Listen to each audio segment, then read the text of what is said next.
guys! This is my Pinay and my Afam living here in America. Ang isang Pinay na nakaahon sa kahirapan dahil nakapag-asawa ng Afam. Every week nga guys, pumupunta kami ni my Afam sa kanyang chiropractor. So sa mga hindi alam kung ano yung chiropractor, guys, yun yung babaliin yung buto mo para hindi ka na makalakad. Syempre, joke lang. So, ang chiropractor, guys, ito yung parang kung may mga sakit-sakit ka sa ulo, sakit sa liig, or anything, guys, na deals about musculoskeletal is ang chiropractor ang magagamot sa'yo. My Afam. My Afam. I love you, boy. My Afam, why don't you love me? You don't love me. You do what? You don't love me. I don't know why. Maybe you're from Mexico. I don't know, because you're a Mexican? I'm Mexican. Or am I a Mexican?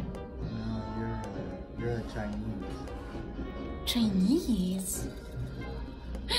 That one of my students saying, Japanese? Are you Japanese? Japanese? Kapagkamalan tayong Japanese, guys. Paano kaya ako naging Japanese ang mukha ko?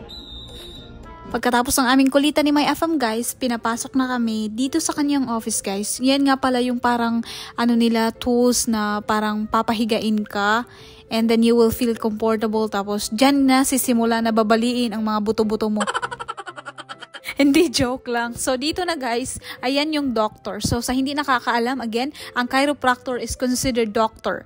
So, ayan, ginanyan niya si my Afam. Pabaliin na niya talaga, guys. Oh my God, natatakot ako sa asawa ko, guys. As you can see, marami talagang posisyon ang ginagawa sa kanya. Parang at the back and then a front body of yours, kailangan walang disalignment. At kung meron man, is aayusin talaga niya. Do you feel better? Do you like it? Yeah, I'm feeling better already. Really? Was it hurt? Well, I don't know what he does, but like he pops it and it moves, and so I guess it moves into the right place, so it feels better. Okay. So we keep coming back here every week. No, not every week. Is it every week?